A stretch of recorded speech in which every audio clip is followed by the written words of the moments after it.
Comme Marie, les époux doivent être reconnaissants au Seigneur à cause de sa grâce et de sa compassion.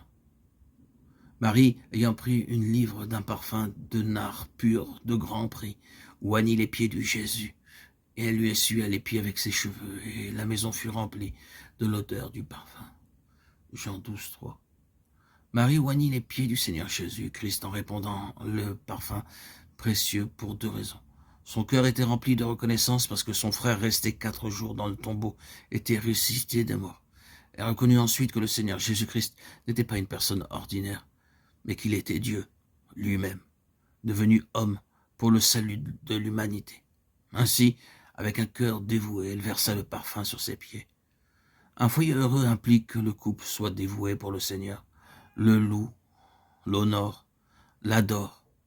Il doit commencer la journée en chantant des cantiques d'adoration, la finir de la même façon avec une véritable et humble consécration au Seigneur à cause de sa grâce, de sa compassion, de son amour.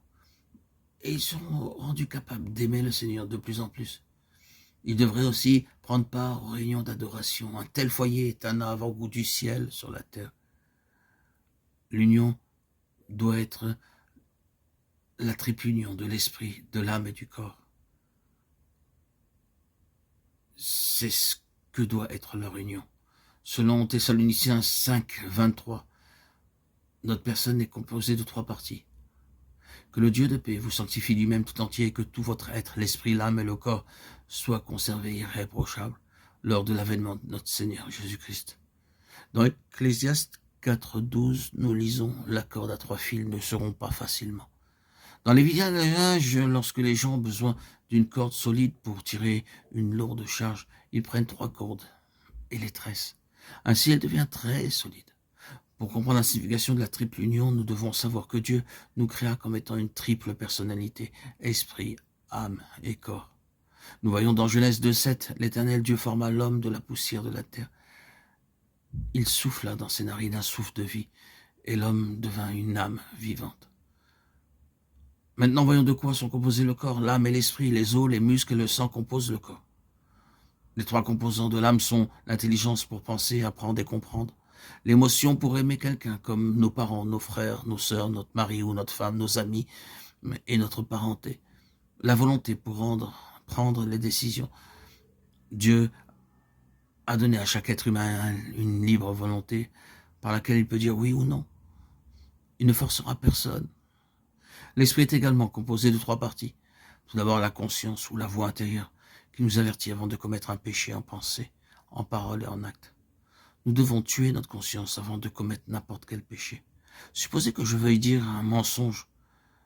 Ma conscience m'avertit disant « Fais attention, ne dis pas de mensonge. » Mais je dis à ma conscience « Toi, reste tranquille. » Cela signifie qu'en apportant la mort, nous commettons un péché. Ensuite, nous trouvons l'aspiration intérieure à connaître celui qu'on ne peut pas voir. Chaque être humain a le désir de connaître Dieu et son Créateur, où il est et comment le trouver.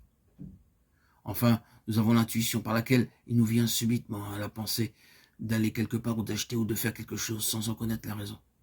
Lorsque Dieu créa l'homme, il le créa à son image, à sa ressemblance, Genèse 1, 26, afin qu'il puisse avoir une communion ininterrompue avec le Dieu saint et bien-aimé. L'introduction du péché interrompit la véritable communion entre l'homme et le Dieu saint. La parole de Dieu déclare « Poursuivez la sainteté sans laquelle nul ne verra le Seigneur » Hébreux 12, 14. Ainsi, nous lisons dans 1 Pierre 1, 16 « Soyez saints car je suis saint » et encore dans Matthieu 5, 8 « Heureux ceux qui ont le cœur pur car ils verront Dieu ». Ainsi, il est évident que sans la sainteté, nous ne pouvons pas voir Dieu. Par le péché, la mort est entrée dans notre esprit. En tant que pécheurs, nous avons subi une perte sous 3 aspects. Notre esprit est mort, notre âme est enténébrée, notre corps est souillé, bien qu'il fût destiné à être le temple du Saint-Esprit. C'est pourquoi, aussi longtemps que nous vivons dans le péché, nous ne pouvons pas ressentir la présence de Dieu, jouir de sa puissance, entendre sa voix, comprendre sa pensée. Nous sommes incapables de goûter sa vraie paix tant que notre esprit est mort. Parce que notre âme est enténébrée, nous faisons un mauvais usage de notre intelligence et de nos sentiments. Nous sommes très égoïstes et orgueilleux. Nous entretenons des pensées de haine, de colère, d'amertume, de jalousie, de suspicion et d'entêtement. Nous souillons notre corps en faisant un mauvais usage de ses membres.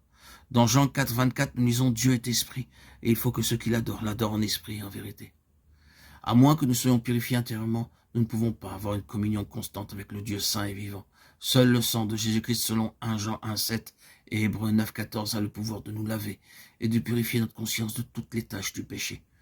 Lorsque le Saint-Esprit nous convainc de nos péchés, il nous aide à les confesser avec un cœur vraiment repentant, en croyant de tout cœur que le Seigneur Jésus-Christ est mort à notre place, a été enseveli afin d'ensevelir nos péchés et qu'il est ressuscité pour vivre en nous, afin d'être notre vie et notre justice.